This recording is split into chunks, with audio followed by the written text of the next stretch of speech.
un jeune garçon a fait de son mieux pour soigner sa grand-mère malade. Mais à son décès, la femme âgée lui a laissé un portrait du premier président américain, George Washington.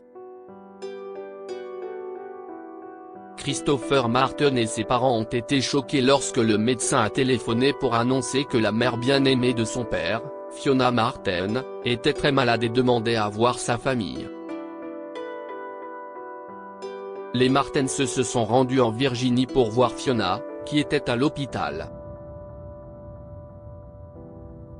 Selon les médecins, l'état de Fiona avait dégénéré et ils ne pouvaient plus rien faire pour elle. Mais Fiona avait une demande, elle voulait mourir chez elle. Fiona était allongée dans son lit d'hôpital, l'air petit et frêle. En la voyant, Christopher était sous le choc. Sa grand-mère a toujours été une femme dynamique, pleine de fou, de rôle et énergique. Mais maintenant, elle avait l'air tellement diminuée. Christopher a pris la petite main de sa grand-mère dans la sienne et l'embrassa tendrement. Elle a ouvert les yeux et lui a souri. Très vite après, Fiona était redevenue elle-même, pétillante et pleine de malice. Chris, a-t-elle dit d'une voix affaiblie.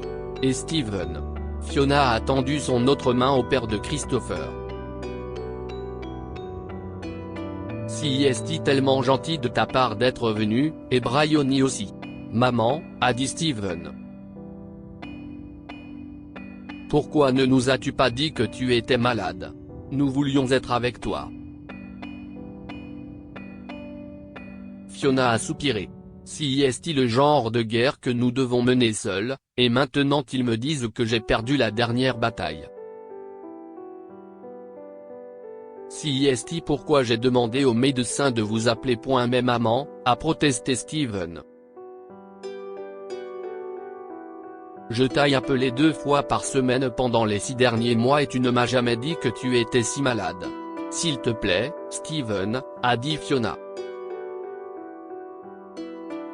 S'il te plaît, ne sois pas en colère contre moi. J'ai besoin de toi. Oh maman, murmura Steven. Je suis là pour toi, tu le sais. Je veux que tu me ramènes à la maison, Steven, s'il te plaît, a demandé Fiona. Je veux mourir dans mon propre lit, dans la maison où j'étais si heureuse. Ok, maman, a dit calmement Steven. Bien sûr. Si est alors que la mère de Christopher s'est avancée. Tu ne peux pas, Steven, a crié Bryony. On vient de te demander de monter le plus gros projet de la côte Est. Tu vas gâcher ta carrière. Je ne savais pas, a déclaré Fiona. Si est bon Steven, je vais aller dans un établissement de soins palliatifs. Non, a dit Christopher. Je vais rester avec toi grand-mère, j'ai 18 ans, je peux prendre soin de toi. Bryony semblait irrité. Mais Chris, tu as économisé pendant 2 ans pour partir en vacances à Hawaï et surfer avec tes amis. Si est plus important, maman. A dit Chris. Je peux aller à Hawaï l'année prochaine. Bryony était en colère, mais elle s'est efforcée de paraître conciliante. Pourquoi ne discuterions-nous pas tous les 3 plus tard à l'hôtel, suggéra-t-elle. Il n'y a rien à discuter, maman, a dit fermement Chris. Toi et papa retournez à Boston. Je vais rester avec ma grand-mère. Tu ne sais rien sur les soins à apporter à une personne en phase terminale.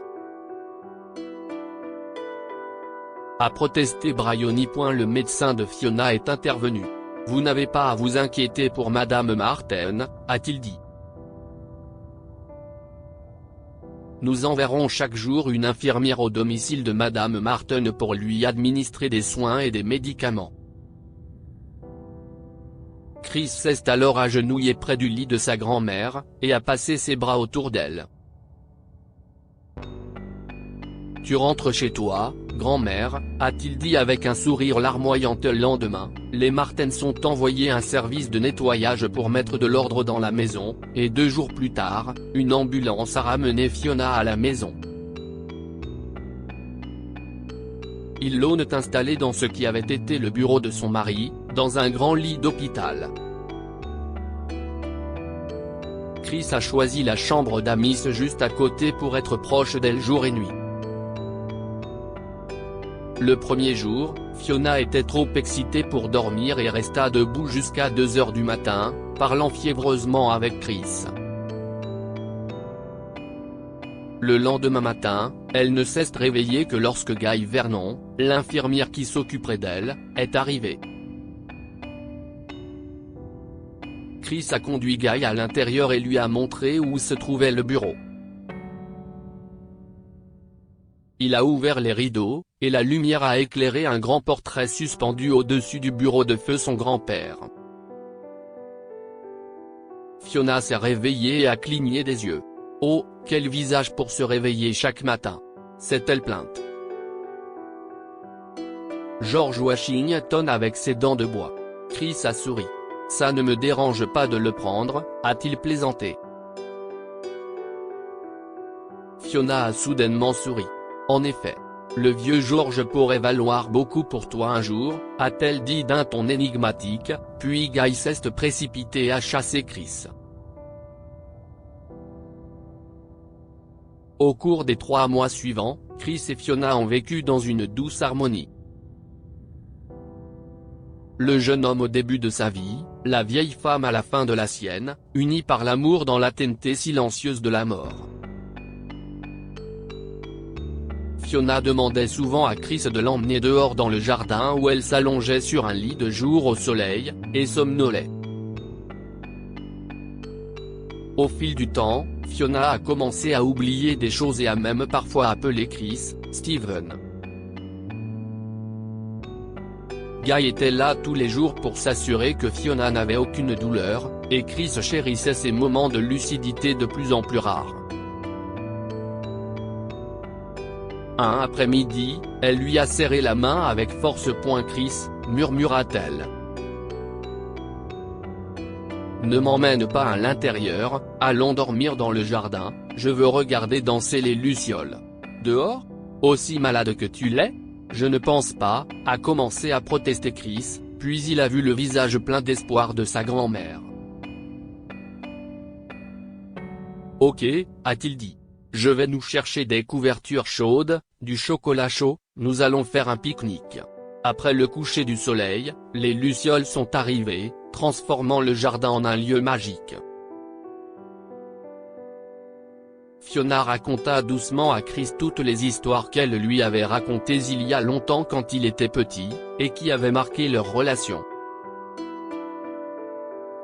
Les histoires étaient les mêmes, mais la main qui tenait la sienne était fragile. Il était une fois une luciole qui volait trop haut, a dit Fiona, puis sa voix s'éteignit. Chris a souri dans le noir, pensant qu'elle s'était endormie. Il se pencha pour border la douce couverture autour de Fiona et se rendit compte qu'elle ne dormait pas, mais elle était partie. Elle avait consacré son dernier souffle à un conte de fées. Tu vas tellement me manquer. Il s'est assis dans le jardin, lui tenant la main, regardant les dernières lucioles danser, puis il est entré et a appelé son père et l'hôpital. Les jours suivants ont été flous. Les arrangements funéraires, l'arrivée de ses parents, le service commémoratif, puis l'avocat de Fiona, lisant le testament. Fiona avait tout laissé à son père à une exception près. L'avocat a lu la disposition écrite dans les propres mots de Fiona, à mon petit-fils Christopher, je laisse le portrait de George Washington qui est accroché dans le bureau, et tout ce qui va avec. Qu'est-ce que cela signifie, tout ce qui va avec, a demandé Brian. Si est très bizarre. Et ce portrait est très laid. Je l'aimais, a dit Chris à sa mère en se dirigeant vers le studio et autour du bureau pour retirer le portrait du mur. Il était vraiment très laid, Chris devait l'admettre, mais c'était le sien. Puis Chris a remarqué qu'il y avait une déchirure dans le papier épais soutenant le cadre, et sous ses doigts, il sentit une forme étrange. Chris souleva le papier et vit une petite clé ornée collée au dos. « Je sais ce que cela ouvre », a-t-il dit avec enthousiasme à son père, et il a couru à l'étage chercher une petite boîte en bois sculpté, qui était posée sur la coiffeuse de sa grand-mère. Grand-mère a toujours dit que c'était son plus grand trésor. Chris a mis la petite clé dans la serrure et l'a ouvert. À l'intérieur se trouvaient de très vieilles lettres, attachées avec un ruban rose et en dessous une grosse enveloppe avec son nom dessus. Les mains tremblantes, Chris a ouvert la lettre avec elle a lu à haute voix « Mon cher Chris, ces lettres sont très précieuses. Elles ont été écrites par mon arrière-arrière-grand-père à sa jeune femme pendant la guerre de l'indépendance. Il était un assistant dans l'état-major du général George Washington et a partagé certaines des conversations qu'il a eues avec notre premier futur président lors de ces longues nuits blanches où notre avenir était en jeu. J'espère que tu trouveras les lettres aussi inspirantes que moi, et puissent-elles t'aider à tracer ton chemin dans la vie. Je t'aime toujours, Fiona. George Washington ? A demandé Steven atterré. Elle ne m'en a jamais parlé. Ces lettres vaudront une fortune aux collectionneurs, s'est écrié Brion. Chris a ouvert respectueusement la première lettre et la lu rapidement. Ça dit quoi ? A demandé Steven avec enthousiasme. Allez Chris, lis-la à haute voix. Chris se lécha les lèvres et a lu « Ma très chère Elisabeth, je t'écris ceci ce soir à la veille d'une bataille qui décidera de nos vies, et de nos droits à la vivre comme nous le souhaitons sans tyrannie. Je voudrais te dire que mon esprit est plein de grands idéaux, mon Elisabeth. Mais tout ce à quoi je peux penser, si est toi, et notre petit David et combien j'aimerais être avec vous de loin des horreurs de la guerre. Aussi noble que soit la cause, je suis là de la guerre. J'écrivais des rapports sur l'armement lorsque le général est entré et m'a vu encore à mon bureau. Il m'a dit que lui aussi ne pouvait pas dormir avant une bataille. Je lui ai dit que j'avais peur de ne pas être à la hauteur, d'échouer. Et il a ri. J'ai toujours peur, mais j'apprends toujours de mes erreurs. Savez-vous ce qui me pousse à me battre chaque jour ? Je lui ai respectueusement dit que j'imaginais que c'était les idéaux de la Révolution, mais il a secoué la tête. Non, Martin, je veux rentrer chez moi auprès de ma femme, et je veux que vous fassiez tout de même. Je ne peux pas m'imaginer plus heureux que d'être à nouveau fermier en Virginie. Puis il a souri, m'a souhaité bonne nuit et s'est éloigné. Alors tu vois, mon amour, je n'aille pas si tort de m'asseoir ici dans le noir et de rêver de toi au lieu de la gloire face au feu du canon. Un homme plus grand que moi aspire aussi à cet objectif. Chris s'est ensuite éclairci la gorge. Il y a plus. Il raconte comment Washington lui a dit à quel point il était colérique dans sa jeunesse et a appris à contrôler ses émotions, à ne jamais laisser la colère ou le désir diriger ses actions. Je pense que Martin adorait le général en tant que héros. Cet homme est devenu président, a dit Steven. Je pense que c'était plus que ça, papa, a dit Chris. Je pense que c'était à propos de la tempérance de Washington, de sa sérénité. J'aimerais avoir ça. Je pense que peut-être ces lettres pourraient t'aider, a dit Steven.